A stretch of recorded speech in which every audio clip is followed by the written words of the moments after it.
மத்தேயு 24 அதிகாரம்.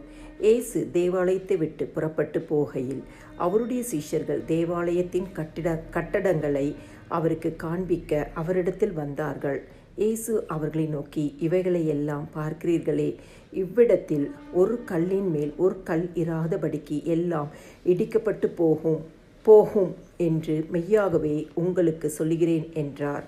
பின்பு அவர் ஒலிவ மலையின் மேல் உட்கார்ந்து இருக்கையில் சீஷர்கள் அவரிடத்தில் தனித்து வந்து, இவைகள் எப்பொழுது சம்பவிக்கும்? உம்முடைய வருகைக்கும் உலகத்தின் முடிவுக்கும் அடையாளம் என்ன?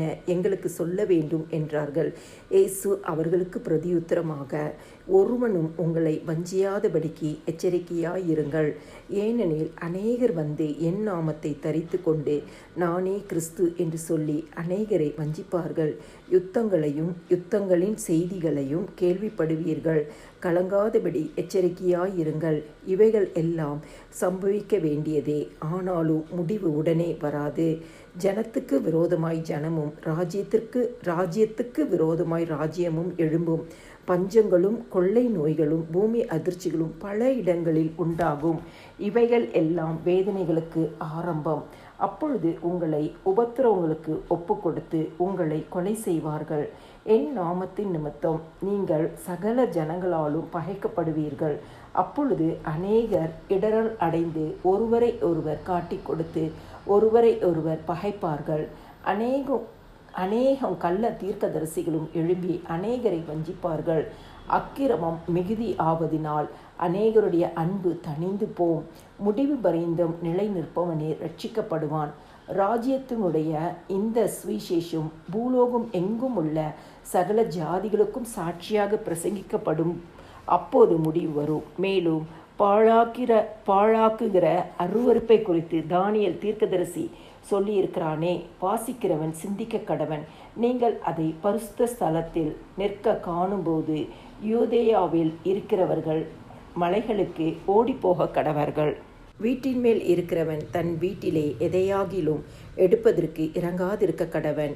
வயலில் இருக்கிறவன் தன் வஸ்திரங்களை எடுப்பதற்கு திரும்பாதிருக்க கடவன். அந்நாட்களிலே கர்ப்பவதிகளுக்கும் பால் கொடுக்கிறவர்களுக்கும் ஐயோ!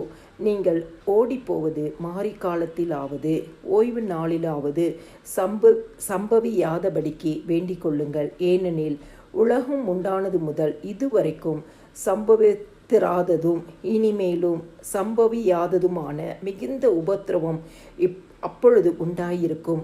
அந்நாட்கள் குறைக்கப்படாதிருந்தால் ஒருவனாகிலும் தப்பி போவது இல்லை. தெரிந்து கொள்ளப்பட்டவர்களின் நிமித்தமோ அந்த நாட்கள் குறைக்கப்படும். அப்பொழுது இதோ கிறிஸ்து இங்கே இருக்கிறார், அதோ அங்கே இருக்கிறார் என்று எவனாகிலும் சொன்னால் நம்பாதேயுங்கள்.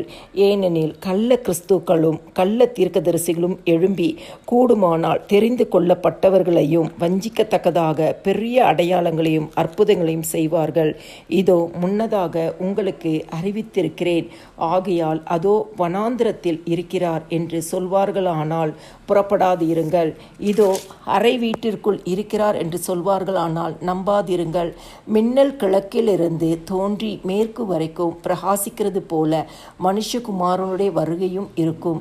பிணம் எங்கேயோ அங்கே கழுகுகள் வந்து கூடும்.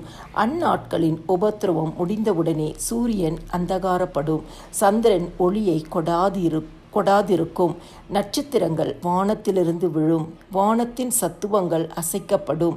அப்பொழுது மனுஷகுமாரனுடைய அடையாளம் வானத்தில் காணப்படும். அப்பொழுது மனுஷகுமாரன் வல்லமையோடும் மிகுந்த மகிமையோடும் வானத்தின் மேகங்கள் மேல் வருகிறதை பூமியில் உள்ள சகல கோத்திரத்தாரும் கண்டு புலம்புவார்கள். வலுவாய் தொனிக்கும் எக்கால சத்தத்தோடே அவர் தமது தூதர்களை அனுப்புவார். அவர்கள் அவரால் தெரிந்து கொள்ளப்பட்டவர்களை வானத்தின் ஒரு முனை முதற்கொண்டு மறுமுனை மட்டும் 4 திசைகளிலும் இருந்து கூட்டி சேர்ப்பார்கள். அத்தி மரத்தினால் ஒரு ஓமையை கற்றுக்கொள்ளுங்கள். அதிலே இளங்கிளை தோன்றி துளிர்விடும்போது வசந்த காலம் சமீபமாயிற்று என்று அறிவீர்கள். அப்படியே இவைகளை எல்லாம் நீங்கள் காணும்போது அவர் சமீபமாய் வாசல் அருகே வந்திருக்கிறார் என்று அறியுங்கள். இவைகள் எல்லாம் சம்பவிக்கும் முன்னே இந்த சந்ததி ஒழிந்து போகாதென்று மெய்யாகவே உங்களுக்கு சொல்லுகிறேன். வானமும் பூமியும் ஒழிந்து போம், என் வார்த்தைகளோ ஒழிந்து போவது இல்லை. அந்த நாளையும் அந்த நாழிகையையும் என் பிதா ஒருவர் தவிர மற்ற ஒருவனும் அறியான், பரலோகத்தில் உள்ள தூதர்களும் அறியார்கள். நோவாவின் காலத்தில் எப்படி நடந்ததோ அப்படியே மனுஷகுமாரன் வரும் காலத்திலும் நடக்கும். எப்படியெனில் ஜல பிரளயத்திற்கு முன்னான காலத்திலே நோவா பேழைக்குள் பிரவேசிக்கும் நாள் வரைக்கும் ஜனங்கள் புசித்தும் குடித்தும் பெண் கொடுத்தும் ஜலப்பிரளயம் வந்து அனைவரையும் வாரிக்கொண்டு போகும் மட்டும் உணராதிருந்தார்கள். அப்படியே மனுஷகுமாரன் வரும் காலத்திலும் நடக்கும்.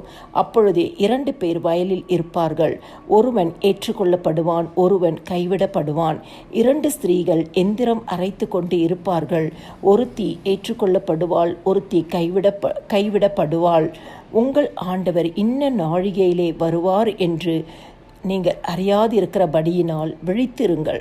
திருடன் இன்ன ஜாமத்தில் வருவான் என்று வீட்டு எஜமான் அறிந்திருந்தால் அவன் விழித்திருந்து தன் வீட்டை கன்னமிட ஒட்டான் என்று அறிவீர்கள். நீங்கள் நினையாத நாழிகையிலே மனுஷகுமாரன் வருவார். ஆதலால் நீங்களும் ஆயத்தமாயிருங்கள். ஏற்ற வேளையிலே தன் வேலைக்காரருக்கு போஜனம் கொடுத்து அவர்களை விசாரிக்கும்படி எஜமான் வைத்த உண்மையும் விவேகமுள்ள ஊழியக்காரன் யாவன். எஜமான் வரும்போது அப்படி செய்கிறவனாக காணப்படுகிற ஊழியக்காரனை பாக்கியவான். தன் ஆஸ்திகள் எல்லாவற்றின் மேலும் அவனை விசாரணைக்காரனாக வைப்பான் என்று மெய்யாகவே உங்களுக்கு சொல்லுகிறேன். அந்த ஊழியக்காரனோ பொல்லாதவனாய் இருந்து என் ஆண்டவன் வர நாள் செல்லும் என்று தன் உள்ளத்திலே சொல்லிக்கொண்டு தன் உடன் வேலைக்காரரை அடிக்க தொடங்கி வெறியரோடை புசிக்கவும் குடிக்கவும் தலைப்பட்டால், அந்த ஊழியக்காரன் நினையாத நாளிலும் அறியாத நாழிகையிலும் அவனுடைய எஜமான் வந்து அவனை கடினமாய் தண்டித்து மாயக்காரரோடே அவனுக்கு பங்கை நியமிப்பான். அங்கே அழுகையும் பற்கடிப்பும் உண்டாயிருக்கும்.